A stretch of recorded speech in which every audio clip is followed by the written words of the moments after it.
Thank you Fadnavis sir, PTI से बात करने के लिए डावोस में। काफी काम किया है आपने, काफी मीटिंग से। बताइए क्या क्या हुआ, क्या मूवीज हुई, कितना इन्वेस्टमेंट का कमिटमेंट है, बारे में कुछ बताइए। मैं ऐसा मानता हूँ कि ये जो डावोस का हमारा दौरा हुआ ये बहुत अच्छा हुआ है। और जो इन्वेस्टर्स है उनका जो renewed confidence in the state of Maharashtra है वो हमने देखा है। करीब 15,70,000 करोड़ के, मतलब करीब करीब 16 लाख करोड़ के एमओयूज हमने साइन किए हैं, जिसमें करीब 15 लाख से ज्यादा ये भी तैयार, रोजगार भी तैयार होने वाला है। तो मैं ऐसा मानता हूँ कि एक नया रिकॉर्ड, एक नया बेंचमार्क महाराष्ट्र ने डावोस में सेट किया है। और विशेष रूप से अगर हम इन एमओयूज को देखें तो सारे क्षेत्रों में निवेश हो रहा है। मतलब भौगोलिक दृष्टि से भी सारे क्षेत्रों में हो रहा है महाराष्ट्र के, और उसके साथ साथ बिजनेस वाइज भी सारे क्षेत्रों में हो रहा है। चाहे वो टेक्नोलॉजी हो, चाहे वो एजुकेशन हो, चाहे वो मैन्युफैक्चरिंग हो, चाहे वो अलग अलग प्रकार के न्यू बिजनेसेस हो, चाहे वो हमारे जो इसके डेटा सेंटर्स हो। हर क्षेत्र में, चाहे वो स्टील मैन्युफैक्चरिंग हो, हर क्षेत्र में हम लोगों को निवेश मिला है। इससे जो आपका टारगेट है $1 ट्रिलियन इकोनॉमी बनाने का महाराष्ट्र को, उससे कितना मिलेगा, इससे तक पूरा हो पाएगा? $1 ट्रिलियन इकोनॉमी बनाने का जो हमारा सपना है, महाराष्ट्र जिस गति से अभी चल रहा है उस गति से हम लोग 2021-32 में $1 ट्रिलियन इकोनॉमी बन सकते हैं। लेकिन हम लोगों ने जो इकोनॉमिक एडवाइजरी काउंसिल तैयार की थी, जिसमें एन चंद्रशेखरन जी उसके टाटा के जो प्रमुख है उसके प्रमुख थे, और 20 ग्लोबल सीईओज उसके अंदर थे, सारे सेक्टर के लोग थे। उन्होंने हमको एक रिपोर्ट दिया है, जो रिपोर्ट भौगोलिक दृष्टि से और अलग अलग कौन से क्षेत्र में निवेश होना चाहिए, किस प्रकार से होना चाहिए, इसका एक उन्होंने हमको खाका दिया है, एक ब्यौरा दिया है। उसको हम लोग इम्प्लीमेंट करने की कोशिश कर रहे हैं, जिससे ये जो 2032 या 31 में होगा, ये हम 28, 29, 30 तक कैसे कर पाए। क्योंकि भारत अगर 5 ट्रिलियन इकोनॉमी बनता है तो महाराष्ट्र को भी $1 ट्रिलियन इकोनॉमी बनना ही होगा। और मैं ऐसा मानता हूँ कि इसमें इन्वेस्टमेंट एक बहुत बड़ा रोल प्ले करता है, क्योंकि ये फोर्स मल्टीप्लायर है।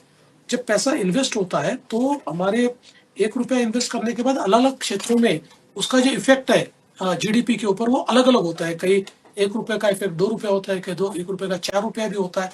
तो इसलिए मुझे ऐसा लगता है कि निवेश ये बहुत जरूरी है जो हम लोग ला रहे हैं। ये अभी जब हमने गडचिरोली में इनॉग्रेशन किया था तो अपोजिशन पार्टीज को भी इस बात की आपकी तारीफ करनी पड़ी चाहते हुए भी।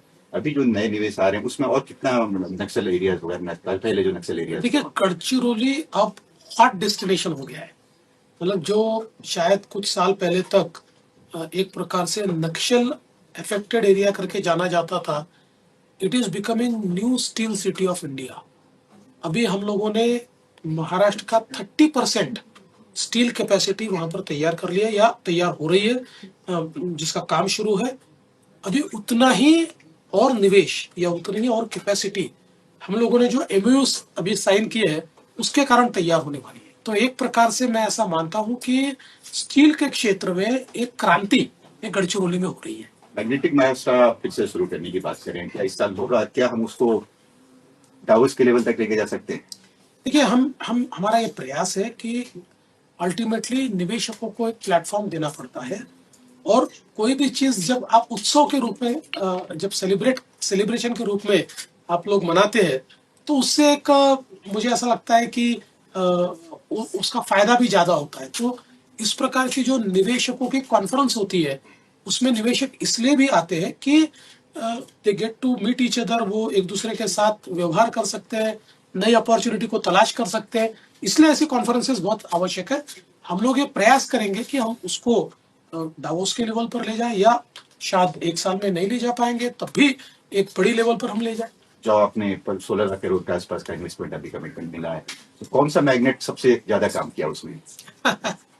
मैं ऐसा मानता हूं कि आज महाराष्ट्र में जो डिसाइसिव मैंडेट हमको मिला है उससे निवेशकों के मन में महाराष्ट्र के प्रति विश्वास बढ़ा है। और कोई भी निवेशक जो होता है वो एक प्रकार से सरकार का इतिहास देखता है। और उन्होंने देखा है कि मोदी जी के नेतृत्व में जब महाराष्ट्र में हमारी पहली गवर्नमेंट आई थी उस समय हमने जिस प्रकार से बिजनेस फ्रेंडली वातावरण तैयार किया था, और लगातार 5 साल एफडीआई में हम नंबर 1 रहे, और पिछले 2 सालों में हमारी जब सरकार थी वापिस आई तब भी हम नंबर 1 रहे। तो ये उनके ध्यान में आता है कि ये जो स्टेट है ये बिजनेस फ्रेंडली स्टेट है, और ये भी उनको पता है कि सेंट्रल गवर्नमेंट के साथ जो हमारे स्टेट का रिश्ता है, हम पॉलिसी लेवल पर अलाइंड है, हमारे पीछे केंद्र की सरकार और प्रधानमंत्री मोदी जी ताकत के साथ जुड़े हुए हैं। ये सभी लोग जानते हैं, तो मुझे लगता है कि उसका एक फायदा होता है। बहुत बहुत धन्यवाद। Thank you, thank you, thank you.